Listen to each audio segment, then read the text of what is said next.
ಯೇಸು ಕ್ರಿಸ್ತನ ಪರಿಶುದ್ಧವಾದ ನಾಮಕ್ಕೆ ಸ್ತೋತ್ರವಾಗಲಿ. ಈ ದಿನ ಇಡೀ ಜಗತ್ತು ಯೇಸುವಿನ ಹಿಂದೆ ಹೋಯಿತು ಎಂಬ ಸಂಗತಿಯನ್ನು ಕುರಿತು ಧ್ಯಾನಿಸೋಣ. ಯೋಹಾನ 12:18-19 ವಾಕ್ಯ. ಆತನು ಈ ಸೂಚಕ ಕಾರ್ಯವನ್ನು ಮಾಡಿದನೆಂದು ಕೇಳಿದ ಕಾರಣದಿಂದಲೂ ಜನರು ಆತನನ್ನು ಎದುರುಗೊಳ್ಳುವುದಕ್ಕೆ ಹೋಗಿದ್ದರು.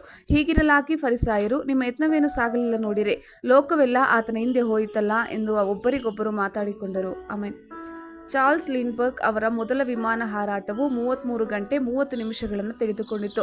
The spirit of Saint Louis ಪುಸ್ತಕದಲ್ಲಿ ಲಿಂಡ್ಬರ್ಗ್, ನಾನು ಫ್ಲಡ್ಲೈಟ್ಗಳು ಮತ್ತು ಹ್ಯಾಂಗರ್ಗಳ ಕಡೆಗೆ ಟ್ಯಾಕ್ಸಿಗೆ ಹಿಂತಿರುಗಲು ಪ್ರಾರಂಭಿಸುತ್ತೇನೆ, ಆದರೆ ಮುಂದೆ ಇರುವ ಸಂಪೂರ್ಣ ಕ್ಷೇತ್ರವು ರನ್ನಿಂಗ್ ಫಿಗರ್ಗಳಿಂದ ಆವೃತವಾಗಿದೆ ಎಂಬುದನ್ನು ನೆನಪಿಸಿಕೊಂಡರು. 150,000ಕ್ಕೂ ಹೆಚ್ಚು ಜನರು ಅವನ ವಿಮಾನದತ್ತ ಧಾವಿಸುತ್ತಿದ್ದರು. ಮೇ 21, 1927 ಸೇಂಟ್ ಲೂಯಿಸ್ನ ಚಾರ್ಲ್ಸ್ ಲಿಂಡ್ಬರ್ಗ್ ತನ್ನ ವಿಮಾನದಲ್ಲಿ ಅಟ್ಲಾಂಟಿಕ್ ಸಾಗರದ ಏಕಾಂಗಿಯಾಗಿ ಮತ್ತು ತಡೆರಹಿತವಾಗಿ ಹಾರಿದ ಮೊದಲ ವ್ಯಕ್ತಿಯಾದರು. ವಿಮಾನವು 3,618 ಮೈಲುಗಳಷ್ಟು ದೂರವನ್ನು ಕ್ರಮಿಸಿತು.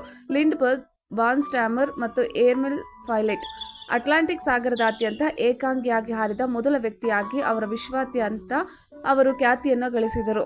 ಲಿಂಡ್ಬರ್ಗ್ಗೆ ಫ್ರಾನ್ಸ್ನಲ್ಲಿ ವೀರರ ಸ್ವಾಗತ ದೊರೆಯಿತು. ಅವರ ವೀರತ್ವ ಮತ್ತು ಶೌರ್ಯವು ಅವರನ್ನು ವಾಯುಯಾನದ ಅತ್ಯಂತ ಪ್ರಸಿದ್ಧ ವ್ಯಕ್ತಿಗಳಲ್ಲಿ ಒಬ್ಬರನ್ನಾಗಿ ಮಾಡಿದೆ. ಕೆಳಗೆ ಸತ್ಯವೇದದ ವಾಕ್ಯಗಳನ್ನು ಓದಲು ನಾನು ಯಾವಾಗಲೂ ಆಶ್ಚರ್ಯಪಡುತ್ತೇನೆ. ಲೂಕ 5ನೇ ಅಧ್ಯಾಯ 1-3 ವಾಕ್ಯ. ಒಂದಾನೊಂದು ದಿವಸ ಜನರು ಒತ್ತಾಗಿ ಬಂದು ಆತನ ಮೇಲೆ ಬಿದ್ದುಕೊಂಡು ದೇವರ ವಾಕ್ಯವನ್ನು ಕೇಳುತ್ತಿರಲು ಗೆನೆಸರೆತ್ ಕೆರೆಯ ಅಂಚಿನಲ್ಲಿ ನಿಂತಿದ್ದ ಆತನು ಆ ಕೆರೆಯ ದಡದಲ್ಲಿ 2 ದೋಣಿಗಳನ್ನು ಕಂಡನು. ಬೆಸ್ತರು ಅವುಗಳೊಳಗಿಂದ ಹೊರಗೆ ಬಂದು ತಮ್ಮ ಬಲೆಗಳನ್ನು ತೊಳೆಯುತ್ತಿದ್ದರು. ಆ ದೋಣಿಗಳಲ್ಲಿ ಸೀಮೋನನ ಒಂದು ದೋಣಿಯನ್ನು ಆತನು ಹತ್ತಿ ದಡದಿಂದ ಸ್ವಲ್ಪ ದೂರಕ್ಕೆ ನೂಕಬೇಕೆಂದು ಅವನನ್ನು ಕೇಳಿಕೊಂಡನು. ತರುವಾಯ ಆತನು ಕೂತುಕೊಂಡು ದೋಣಿಯೊಳಗಿಂದಲೇ ಆ ಜನರ ಗುಂಪಿಗೆ ಉಪದೇಶ ಮಾಡಿದನು. ಈಗ ಅಂತ್ಯದ ದಿನಗಳ ಭರವಸೆ ಇಲ್ಲಿದೆ.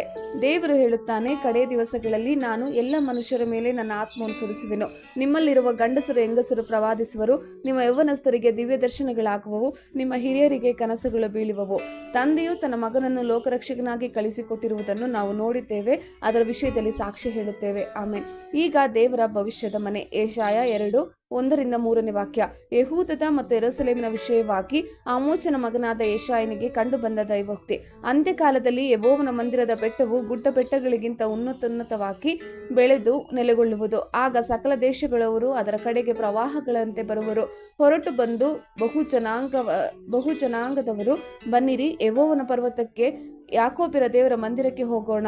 ಆತನು ತನ್ನ ಮಾರ್ಗಗಳ ವಿಷಯವಾಗಿ ನಮಗೆ ಬೋಧನೆ ಮಾಡುವನು, ನಾವು ಆತನ ದಾರಿಗಳಲ್ಲಿ ನಡೆಯುವೆವು ಎಂದು ಹೇಳುವರು. ಯಾಕೆಂದರೆ ಚಿಯೋನಿನಿಂದ ಧರ್ಮೋಪದೇಶವು, ಯೆರೂಸಲೇಮಿನಿಂದ ಯೆಹೋವನ ವಾಕ್ಯವು ಹೊರಡುವವು. ಆಮೆನ್.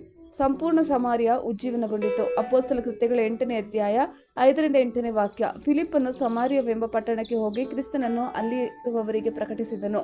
ಗುಂಪಾಗಿ ಕೂಡಿದ ಜನಗಳು ಫಿಲಿಪ್ಪನ ಮಾತುಗಳನ್ನು ಕೇಳಿ ಅವನು ಮಾಡಿದ ಸೂಚಕ ಕಾರ್ಯಗಳನ್ನು ನೋಡಿ ಅವನು ಹೇಳಿದ ಸಂಗತಿಗಳಿಗೆ ಏಕಮನಸ್ಸಾಗಿ ಲಕ್ಷ್ಯ ಕೊಟ್ಟರು.